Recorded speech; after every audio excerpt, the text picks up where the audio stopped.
Hello friends, எல்லாருக்கும் வணக்கம். இந்த வீடியோவில் என்ன பார்க்க போகிறோம் அப்படின்னா, ஓவுலேஷனுக்கு அப்புறம் வரக்கூடிய அந்த அடிவயிறு வலி வந்து உங்களுக்கு ப்ரெக்னன்சிக்கான சிம்டமா, இல்லை பீரியட்ஸ் ஆக போகிறதுக்கான சிம்டமா அப்படின்ற ஒரு டவுட் வந்து ப்ரெக்னன்சிக்கு ட்ரை பண்ணுற எல்லாருக்குமே இருக்கும். ப்ரெக்னன்சிக்கு ட்ரை பண்ணுறவங்க முக்கியமாக நம்ம பார்த்திங்கன்னா ஒரு சின்ன சின்ன சேஞ்சஸ் கூட நம்ம வந்து நோட் பண்ணுவோம். ஸோ அந்த மாதிரி உங்களுக்கு ஓவுலேஷன் முடிஞ்சதுக்கப்புறம் இமீடியட்டாக ஓவுலேஷன் முடிஞ்ச உடனே 1 நாளில் 2 நாளில் உங்களுக்கு வந்து அடிவயிறில் பெயின் இருக்குது அப்படின்னா அது வந்து ப்ரெக்னன்சிக்கான சிம்டம் கிடையாது. ஓவுலேஷன் முடிஞ்சதும் கூட ஓவுலேஷன் முடிஞ்ச அடுத்த நாள் வரைக்கும் கூட ஒரு சிலருக்கு அந்த ஓவுலேஷனுக்கான பெயின் வந்து இருக்கலாம். ஸோ அதை வந்து ப்ரெக்னன்சிக்கான ஒரு சிம்டமாக நம்ம எடுத்துக்கக்கூடாது. ஸோ நமக்கு ப்ரெக்னன்சி சிம்டம் எப்போலேருந்து தெரிய ஆரம்பிக்கும்னு பார்த்திங்கன்னா, உங்களுக்கு பீரியட் டிலே ஆனதுக்கு அப்புறம் தான் மேக்ஸிமம் வந்து இந்த ப்ரெக்னன்சிக்கான சிம்டம்ஸ் வந்து வெளியே தெரிய ஆரம்பிக்கும். ஆனால் அதுக்கு முன்னாடியே நம்ம ஒரு சில சிம்டம்ஸ் வச்சு நம்ம ப்ரெக்னென்ட் ஆகிறதுக்கான வாய்ப்புகளை வந்து நம்ம கெஸ் பண்ண முடியும். வாய்ப்பு இருக்கா இல்லையா அப்படின்றத தெரிஞ்சுக்க முடியும். என்ன அப்படின்னு பார்த்தீங்கன்னா, உங்களுக்கு ஓவுலேஷன் முடிஞ்சதுக்கப்புறம் இம்ப்ளான்டேஷன் அப்படின்றது எல்லாருக்குமே தெரிஞ்சிருக்கும். இம்ப்ளான்டேஷன் எப்போது நடக்கும் அப்படின்னு பார்த்தீங்கன்னா, 6லேருந்து 12 நாளுக்குள்ளே எப்போ வேணால் நடக்கலாம். இந்த 6லேருந்து 12 நாள் அப்படின்றது வந்து இந்த விண்டோ வந்து இம்ப்ளான்டேஷன் விண்டோ அப்படின்னு சொல்லுவாங்க. ஸோ உங்களுக்கு ஓவுலேஷன் முடிஞ்சதுக்கப்புறம் 1 வீக் அப்புறம் உங்களுக்கு சப்போஸ் அடி வயிறில் வலி இருக்குது, லோயர் அப்டமன் சொல்லுவாங்க இல்லையா? ஸோ வலின்றது வந்து ரொம்ப அதிகமாக இருக்காது, ஹெவி பெயினாக இருக்காது, ரொம்ப மைல்டான வலியாக தான், லேசான வலியாக தான் இருக்கும். அதை ஒரு சிலர் வந்து நோட்டீஸ் பண்ணுவாங்க. ரொம்ப மைன்யூட்டாக கவனிக்கிறவங்களுக்கு அது தெரியும், அந்த வலி வந்து தெரியும். ஒரு சிலருக்கு வந்து அதை நோட்டீஸ் பண்ண மாட்டாங்க. அந்தளவுக்கு லேசான வலி தான் இருக்கும். பீரியட்ஸ்க்கு பெயின் அப்படின்னா உங்களுக்கு வந்து அந்த பெயின் வந்து அதிகமாக இருக்கும்.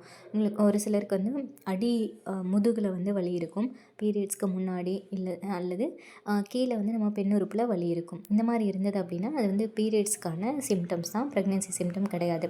ஆனால் அப்படி இல்லாமல் உங்களுக்கு வந்து லோயர் அப்டமனில் அடி வயிறில் இடது அல்லது வலது பக்கம் 2 பக்கத்தில் ஏதாவது ஒன் சைடாக உங்களுக்கு வலி இருக்குது, சுருக்கு சுருக்குன்னு குத்துற மாதிரி இருக்குது, இழுத்து பிடிக்கிற மாதிரி இருக்குது, ஏதோ ஒரு டிஸ்டர்பன்ஸாக இருக்குது, அல்லது லேசான வலி இருந்துகிட்டே இருக்குது. இது எப்போது அப்படின்னு பார்த்தீங்கன்னா, ஓவுலேஷன் முடிஞ்ச 1 வீக்கு அப்புறம் இந்த மாதிரி இருக்குது அப்படின்னா அந்த வலி வந்து லெஃப்ட் ஆர் ரைட் சைடு அடி வயிறில் இருக்கலாம். அதுவும் இல்லாமல் உங்களுக்கு பேக் சைடும் இருக்கலாம். ஒரு கர்வ் மாதிரி அடி வயிறுலையும் இருக்கலாம், பேக் சைடும் இருக்கலாம். இந்த மாதிரி இருந்தது அப்படின்னா அது வந்து இம்ப்ளான்டேஷன் ஆகிறதுக்கான ஒரு அறிகுறி தான். ஏன்னா இம்ப்ளான்டேஷன் டைமில் அந்த உருவான கரு வந்து ஃபலோப்பியன் டியூப்லேருந்து கீழே இறங்கி வந்து கர்ப்பப்பையில் உங்களோட கர்ப்பப்பை சுவரில் பதியும் போது ஏற்படக்கூடிய கான்ட்ராக்ஷன்னால் வர வழி தான் அந்த மைல்டு கிராம்பிங் அப்படின்னு சொல்லுவாங்க. இந்த மாதிரி வலி இருந்ததுன்னா உங்களுக்கு இம்ப்ளான்டேஷனுக்கான ஒரு சிம்டமாக நம்ம எடுத்துக்கலாம். ஒரு சிலருக்கு பார்த்திங்கன்னா இந்த வலி வந்ததுக்கப்புறம் உங்களுக்கு வந்து ப்ளீடிங் இருக்கும், இம்ப்ளான்டேஷன் ப்ளீடிங் இருக்கும். இது வந்து நமக்கு பீரியட் ஆக போகிற அந்த டைமில் தான் இருக்கும். ஒரு சிலர் வந்து இது பீரியட்ஸ் ஆகிடுச்சு அப்படின்னு நினச்சிப்பாங்க. ஆனால் அது வந்து உங்களுக்கு 1 or 2 ட்ராப்ஸ் மட்டும்தான் இருக்கும். ரொம்ப லேசாக இருக்குது, லேசான ப்ளீடிங்காக இருக்குது, லைட்டாக இருக்குது, ப்ரௌன் கலரில் இருக்குது, ப்ரௌன் டிஸ்சார்ஜ் இருக்குது அப்படின்னா இது வந்து இம்ப்ளான்டேஷன் ஆனதுக்கான ஒரு கன்ஃபர்மேஷனாக நம்ம எடுத்துக்கலாம். இம்ப்ளான்டேஷன் வந்து சக்ஸஸ்ஃபுல்லாக நடந்துருச்சு அப்படின்றத எடுத்துக்கலாம். எல்லாருக்குமே இந்த மாதிரி ப்ரௌன் டிஸ்சார்ஜ் இருக்காது, இம்ப்ளான்டேஷன் ப்ளீடிங் இருக்காது. ஒரு சிலருக்கு இருக்கும், ஒரு சிலருக்கு இல்லாமல் இருக்கலாம். ஸோ உங்களுக்கு இல்லை அப்படின்னா நீங்கள் வந்து ஃபீல் பண்ண தேவையில்லை. அதே மாதிரி பார்த்திங்க அப்படின்னா, இம்ப்ளான்டேஷன் முடிஞ்சதுக்கப்புறம் ஒரு சிலருக்கு வந்து ஒயிட் டிஸ்சார்ஜ் சடனாக வந்து ட்ரை ஆகலாம். ஸோ எல்லாருமே என்ன சொல்லுவாங்க அப்படின்னா, உங்களுக்கு ப்ரெக்னெண்ட்டாக இருக்கவங்களுக்கு டிஸ்சார்ஜ் வந்து அதிகமாக இருக்கும் அப்படின்னு சொல்லுவாங்க. அது உண்மை தான். ஆனால் எல்லாருக்குமே வந்து அந்த அதிகமான டிஸ்சார்ஜ் வந்து இருக்காது. ஒரு சிலருக்கு இம்ப்ளான்டேஷன் முடிஞ்சதுக்கப்புறம் ஹார்மோன் சேஞ்சஸ்னால உங்களுக்கு வெஜினா வந்து ட்ரையாக இருக்கவோ அல்லது உங்களுக்கு ஒயிட் டிஸ்சார்ஜ் இல்லாமல் இருக்கவோ சான்ஸ் இருக்குது. ஸோ நீங்கள் ஒயிட் டிஸ்சார்ஜ் இருக்குது இல்லைன்றதை வச்சு நம்ம ப்ரெக்னன்சியை வந்து கன்ஃபார்ம் பண்ணிட முடியாது. இந்த இம்ப்ளான்டேஷன் கிராம்பிங் உங்களுக்கு இருக்குது, லேசான வலி இருந்துகிட்டே இருக்குது, ஓவுலேஷன் முடிஞ்ச 1 வீக்குக்கு அப்புறம் இருந்துகிட்டே இருக்குது அப்படின்னா நீங்கள் வந்து அதை இம்ப்ளான்டேஷனாக எடுத்துக்கலாம்.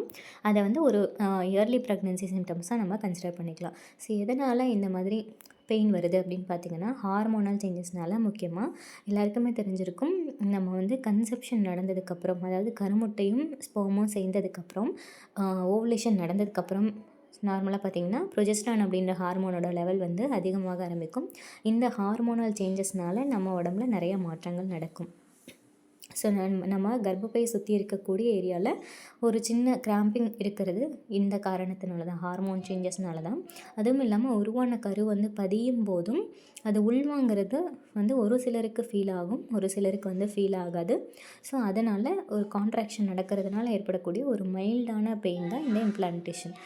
ஸோ பீரியட் ஆக போகுதா இல்லை இம்ப்ளான்டேஷனாக எப்படி தெரிஞ்சுக்கிறதுனா, ஆல்ரெடி சொன்ன மாதிரி தான், உங்களுக்கு லேசான வலி இருக்குது, ஓவலேஷன் முடிஞ்ச 1 வீக்குக்கு அப்புறம் லேசான வலி இருக்குது அப்படின்னா, அதாவது 6லேருந்து 12 நாளில் இல்லது 14 டிபிஓவில் உங்களுக்கு பீரியட்ஸ் ஆகிடும்.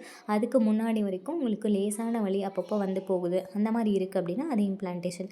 அப்படி இல்லாமல் சடனாக உங்களுக்கு இந்த டைம்லலாம் வராமல் கரெக்டாக பீரியட்ஸ்க்கு 1 or 2 டேஸ்க்கு முன்னாடி வருது, அடி முதுகில் வலி இருக்குது, அதிகமாக இருக்குது, வலி அதிகமாக இருக்குது, இந்த மாதிரி இருந்தால் அது பீரியட்ஸ் ஆக போகிறதுக்கான சிம்டம்ஸ் தான்.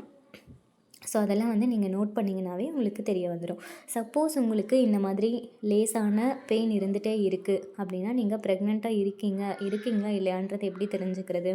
நீங்கள் வந்து ஆப்வியஸாக ப்ரெக்னென்சி டெஸ்ட் தான் எடுத்து பார்க்கணும். ரொம்ப அவசரமாக நீங்கள் எடுக்க வேணாம். இந்த பெயின் இருக்குது, ஸோ கன்ஃபார்ம் ஆகிடும் அப்படின்னு சொல்லிட்டு நீங்கள் ரொம்ப கான்ஃபிடென்ட்டாக உடனடியாக எடுத்து பார்க்க வேண்டாம். கண்டிப்பாக நீங்கள் பீரியட்ஸ் வந்து டிலே ஆகிற வரைக்கும் வெயிட் பண்ணி பார்க்கணும். பீரியட்ஸ் டிலே ஆனதுக்கப்புறம் சப்போஸ் உங்களுக்கு ரெகுலர் பீரியடாக இருக்குது அப்படின்னா, கரெக்டாக அந்த டேட்டில் எனக்கு பீரியட்ஸ் வந்துடும், ஆனால் வரல, 1 நாள் தள்ளி போகுது, 2 நாள் தள்ளி போகுது அப்படின்னா நீங்கள் உடனே டெஸ்ட் எடுத்து பார்க்கலாம். அப்படி இல்லை இரெகுலர் பீரியட்ஸாக இருக்குது அப்படின்றவங்க இன்னும் ஒரு 1 வீக் கூட வெயிட் பண்ணி டெஸ்ட் எடுத்து பார்க்கலாம். ஏன்னா சீக்கிரமாக எடுக்கிறது வந்து ஒரு நம்பகத்தன்மை இருக்காது அந்த டெஸ்ட்டில். அதாவது சப்போஸ் நீங்கள் வந்து ப்ரெக்னெண்ட்டாகவே இருந்தாலும் கூட நெகட்டிவ் வரதுக்கான சான்சஸ் இருக்குது. ஏன் அப்படின்றது நான் நிறைய வீடியோஸில் சொல்லியிருக்கேன். ஹெச்சிஜி ஹார்மோன் வந்து தேவையான அளவுக்கு நம்ம உடம்புல இருந்தால் மட்டும்தான் ப்ரெக்னென்சி டெஸ்ட்டில் கரெக்டாக வந்து நம்மளால் பார்க்க முடியும், பாசிட்டிவாக நெகட்டிவாக அப்படின்றது. ஒரு சிலருக்கு வந்து இம்ப்ளான்டேஷன் வந்து லேட்டாக நடக்கலாம். அப்படி நடந்தது அப்படின்னா உங்களுக்கு ஹெச்சிஜி தேவையான அளவுக்கு வரத்துக்கு டைம் எடுக்கும். ஸோ அந்த டைம் கொடுத்தா தான் நமக்கு வந்து கரெக்டான ரிசல்ட் வந்து நம்ம ப்ரெக்னென்சி கிட்டில் காமிக்கும். ஸோ உங்களுக்கு சப்போஸ் இம்ப்ளான்டேஷன் கிராம்பிங் இருக்குது, லேசான வலி இருக்குது, பேக் பெயின் இருக்குது, இல்லை அல்லது ப்ரௌன் டிஸ்சார்ஜ் இருக்குது, ஒயிட் டிஸ்சார்ஜ் அதிகமாக இருக்குது, இந்த மாதிரி எது இருந்தாலுமே நீங்கள் வந்து பீரியட்ஸ் டிலே ஆகிற வரைக்கும் கண்டிப்பாக வெயிட் பண்ணி தான் டெஸ்ட் பண்ணி பார்க்கணும். ஸோ அப்போ தான் நம்ம வந்து கரெக்டாக நம்ம எக்ஸாக்டாக கண்டுபிடிக்க முடியும், ப்ரெக்னென்சி இருக்கா இல்லையா அப்படின்றத கண்டுபிடிக்க முடியும். ஒரு சிலருக்கு இந்த பெயின் பார்த்திங்கன்னா பீரியட்ஸ் வர மாதிரியே இருக்கும், ஆனால் பீரியட்ஸ் வந்து தள்ளி போகும். இப்போ என்ன பண்ணுறது அப்படின்ற மாதிரி டவுட் இருக்கும். ஸோ அந்த மாதிரி உங்களுக்கு பெயின் இருக்குது, கரெக்டாக எனக்கு வந்து அந்த டேட்டில் வந்து பீரியட்ஸ் ஆகிடும் ஆனால் தள்ளி போகுது அப்படின்றவங்க நீங்கள் டெஸ்ட் எடுத்து பார்க்கலாம், தாராளமாக எடுத்து பார்க்கலாம். ஸோ இந்த சைன்ஸ் எல்லாமே நீங்கள் சிம்டம்ஸ் எல்லாமே நோட் பண்ணுங்கள். ஸோ ப்ரெக்னென்சி டெஸ்ட் வந்து நம்ம பீரியட்ஸ் டிலே ஆனதுக்கப்புறம் எடுத்து பாருங்கள், ரொம்ப அவசரப்பட தேவையில்லை. இந்த வீடியோ பார்த்த எல்லாருக்கும் ரொம்ப நன்றி. ஏதாவது டவுட் இருந்தால் கமெண்ட்ஸில் கேளுங்கள். தேங்க்யூ.